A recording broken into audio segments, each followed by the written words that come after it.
The number one thing impacting everybody is the economy and inflation and stuff like that. And the cover of the New York Post today, it's looking grisly, referring to, according to the experts, we are now in bear market territory. That's when the market sells off about 20% from its recent highs. Yesterday, the S&P was down nearly 4%, the NASDAQ nearly 5%. Later this morning, Joe Biden is going to go to Philly to speak to the AFL-CIO, their 29th annual convention. And what he's going to talk about is the economy and how great it is doing. What he's going to say is that unemployment is at historic lows. At the same time, wages are rising. Both true. However, inflation is running away like nobody's business. And it's killing all of us. Yeah, if wages are rising, you still have to make enough money to cover the cost of the inflation and how much you're paying for gas and the new car and your electric bill. And if you look down at the bottom of your screen right under Brian, you can see the Dow Jones is up this morning, which is good news if you're retiring this week. But Peter Doocy pressed the White House on this issue and said basically everything that you have gained in the Biden administration in the stock market, you've actually lost it now. Listen. Poof. President Biden once bragged about the stock market hitting record after record after record on my watch. How about now? Meaning the stock market? All the gains from President Biden's time in office have been wiped out. So, as you know, we're watching closely. We face global challenges. We've talked about this. We're not the only country dealing with what we're seeing at the moment as it relates to inflation. You know, Putin's price hike, inflation coming out of a once-in-a-generation global pandemic. All of those things play a factor. The American people are well positioned to face these challenges because of the economic historic gains that we have made under this president. You know, we know what the president always says. Look at the jobs. Look, I inherited a mess. It's just not true. The economy was coming out gangbusters, already million shots in arms. There was a sense we were getting back on track. And when he says he added jobs, it's totally an insincere statement because we basically we went to unemployment was at 14-point-something% because the entire country and the world went on hold. We went outside necessary workers. We had to all go, everyone had to put their lives on hold. So as everything got back on track, had nothing to do with President Biden. And even when he talks about the deficit being low, it's because we were putting money into a machine that was not producing anything anymore. So we put $6.2 trillion into it.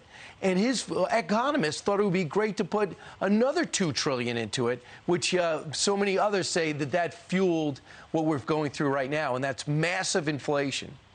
One of the president's special analysts, Jared Bernstein, talked over on CNBC yesterday, and, we all know that inflation is a big, big problem. And the whole idea that the Federal Reserve is going to jack up interest rates 0.75 or 1 point to try to slow down the economy because they missed it. They blew it, right?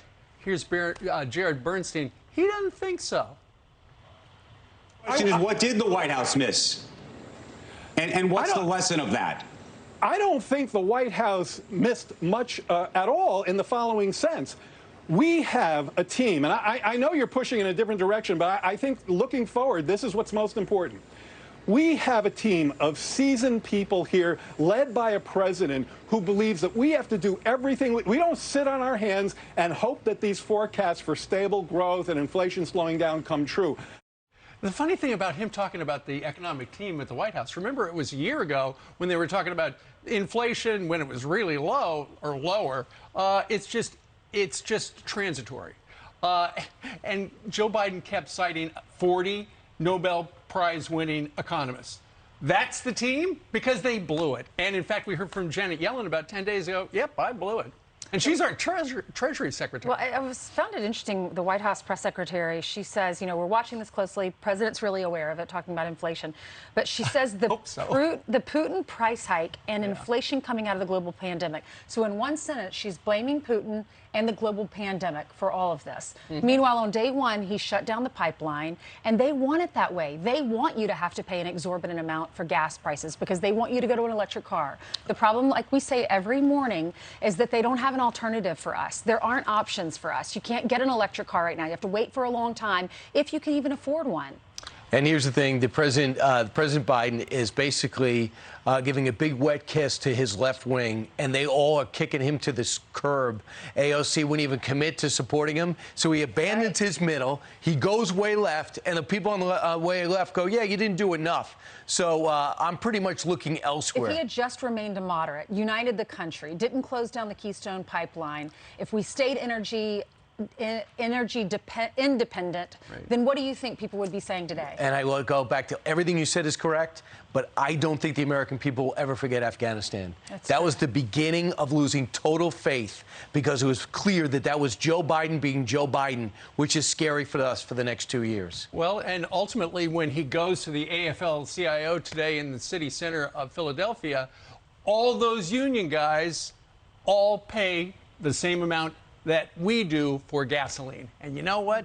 They don't like it. One number you will not hear from the president today is the number 2, because the price of gas has gone up 2 times since he was president of the United States. It's twice as high today as it was the day he was inaugurated. Gas prices through the roof, inflation, we're worried about interest rates going up. There was Afghanistan, open But he's aware of borders, it. crime, the list goes on.